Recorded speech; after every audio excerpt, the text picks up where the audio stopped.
Pagi itu di perbatasan Gaza, sebuah unit patroli lapis baja ringan IDF berjumlah 12 kendaraan dengan 48 personel melanggar zona gencatan senjata sejauh 2,7 km. Mereka menembaki 4 petani Palestina yang sedang memanen gandum. 2 tewas, 1 luka parah. Dari pos observasi PBB, 18 prajurit TNI melihat pelanggaran itu dengan jelas. Komandan Lapangan Mayor Andika segera memerintahkan aktivasi unit reaksi cepat berisi 3 Panzer Anoa 6x6 bersenjata RCWS 12,7 mm. Dalam waktu 180 detik, mereka berbaris menuju titik kontak sejauh 1,2 km. Tembakan peringatan dilepaskan 2 kali, tapi konvoi IDF malah menarget kendaraan depan TNI. Peluru kaliber 7,62 mm menghantam kaca lapis baja tanpa menembus. Dalam respons terukur, operator RCWS melepaskan 3 tembakan presisi sejauh 800 meter, melumpuhkan jeep IDF. Unit reaksi cepat TNI beranggotakan 12 prajurit bersenjata lengkap, segera mengerahkan 2 Panzer Anoa 6x6 berkecepatan 95 km per jam untuk menghadang serangan IDF. Setelah ditembaki 28 peluru kaliber 5,56 mm, mereka membalas menggunakan RCWS 12,7 mm dari jarak 600 meter, menghancurkan 1 jeep David milik Israel bernomor taktis 42117, menewaskan 5 tentara IDF. Dalam 37 detik kontak senjata, keunggulan sistem stabilisasi senjata dan optik thermal TNI membuat lawan kehilangan koordinasi dan panik total.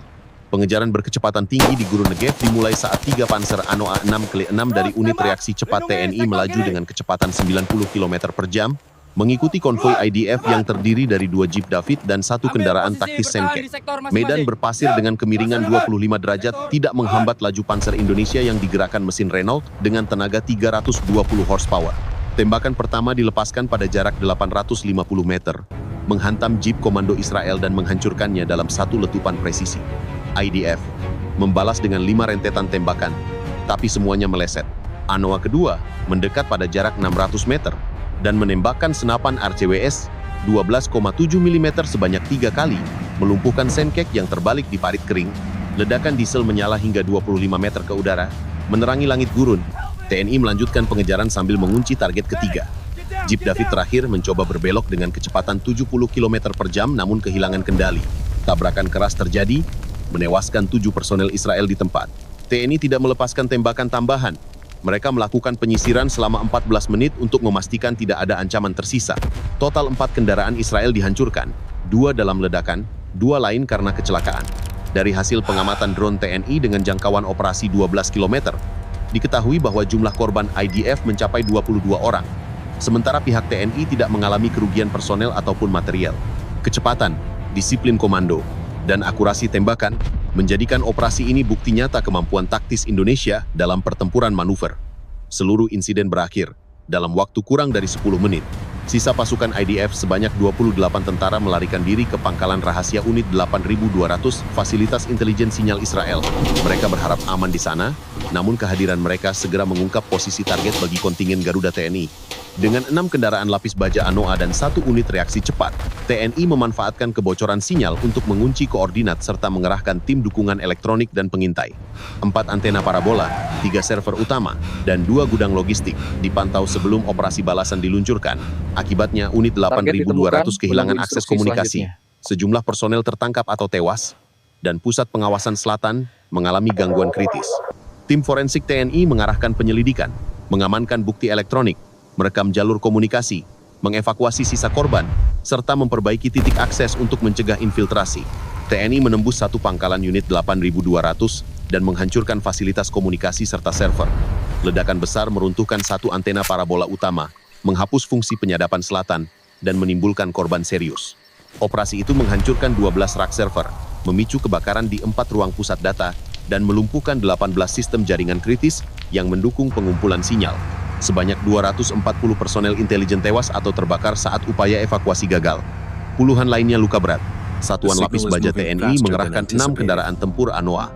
Tim teknik memutus kabel optik, dan tim forensik segera mengamankan bukti elektronik. Dampak intelijen berskala luas. Database puluhan juta entry terkompromikan, antena utama lenyap, dan kemampuan penyadapan regional runtuh. Komando Garuda melaporkan aksi sebagai penegakan mandat, melindungi warga sipil setelah provokasi, sambil memastikan personel TNI kembali tanpa hilang nyawa. Tim pemulihan menyita 23 hard drive, 87 perangkat kecil, 5 modul radio taktis, memetakan 7 jalur komunikasi alternatif, dan mengamankan 41 perangkat jaringan untuk proses investigasi forensik untuk kepentingan hukum internasional. Seluruh kompleks intelijen unit 8.200 kini berubah menjadi neraka api dalam waktu kurang dari 20 menit. 3 gedung utama, pusat data, laboratorium sinyal, dan ruang kontrol semuanya hancur oleh lebih dari 90 tembakan kaliber berat dari meriam 40 mm yang dipasang pada Panzer Anoa TNI. Setiap proyektil menembus dinding baja setebal 8 cm, meledakkan tangki bahan bakar yang tersimpan di bawah lantai fasilitas. Api merambat cepat melalui kabel optik sejauh 400 meter, menghubungkan ke gudang server yang berisi sekitar 2.000 unit penyimpanan data berkapasitas 20 terabyte per mesin. Ketika generator cadangan menyala, suhu ruangan melonjak hingga 600 derajat Celcius, melelehkan panel logam dan menghentikan semua sistem listrik. Dari 420 personel yang bertugas, 287 diantaranya tewas di tempat, 94 terluka berat, dan sisanya hilang tanpa jejak.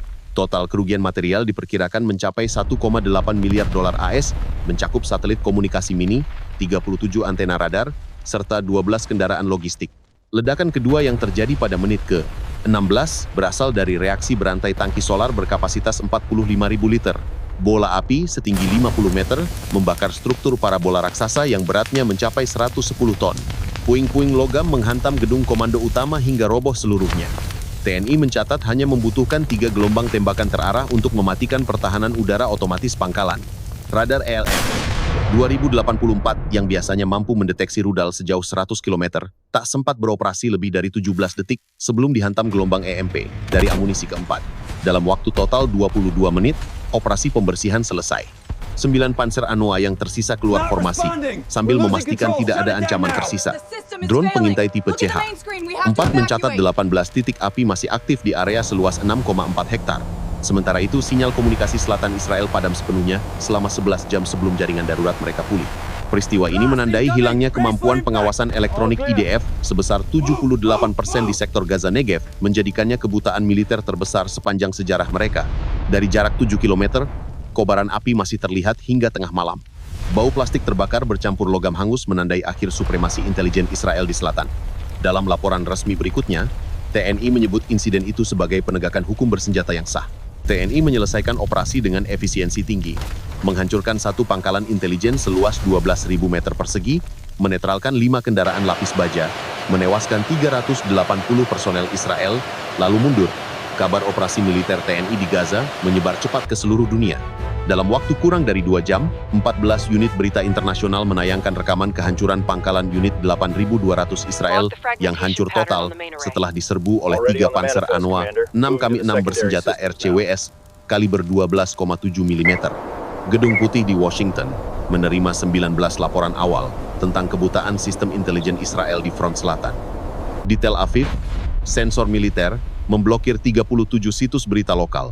Kementerian Pertahanan Israel menaksir kerugian mencapai 1,6 miliar dolar, termasuk 18 server data strategis, yang meleleh akibat ledakan tangki diesel berkapasitas 22.000 liter. Di Jakarta, pernyataan resmi Kementerian Luar Negeri menegaskan bahwa 42 prajurit Garuda bertindak sesuai mandat PBB. Moskow menyebut operasi itu sebagai contoh disiplin profesional, sementara Beijing menilai keberanian TNI sebagai bukti stabilitas Asia. Di kawasan Afrika, 11 negara anggota Uni Afrika menyampaikan dukungan terbuka. Media global memutar ulang adegan penyerbuan lebih dari 600 kali dalam 24 jam, menciptakan tekanan diplomatik besar terhadap Israel. Sekjen PBB mengadakan rapat darurat di Jenewa, menghadirkan 27 delegasi untuk membahas revisi mandat pasukan penjaga perdamaian. Di media sosial, tagar Justice by Garuda mencapai 92 juta tayangan dalam 3 hari. Dunia Selatan merayakan momen itu sebagai kebangkitan moral global. Bagi banyak negara berkembang, keberhasilan TNI bukan sekadar kemenangan taktis, melainkan bukti bahwa keadilan masih bisa ditegakkan di bawah bendera perdamaian. Hingga malam ketiga, lebih dari 480.000 orang menyalakan lilin solidaritas di Jakarta, Kuala Lumpur, dan Ankara. Dalam diam dunia, kebanggaan Indonesia bersinar terang di langit yang dulu kelam, menandai babak baru.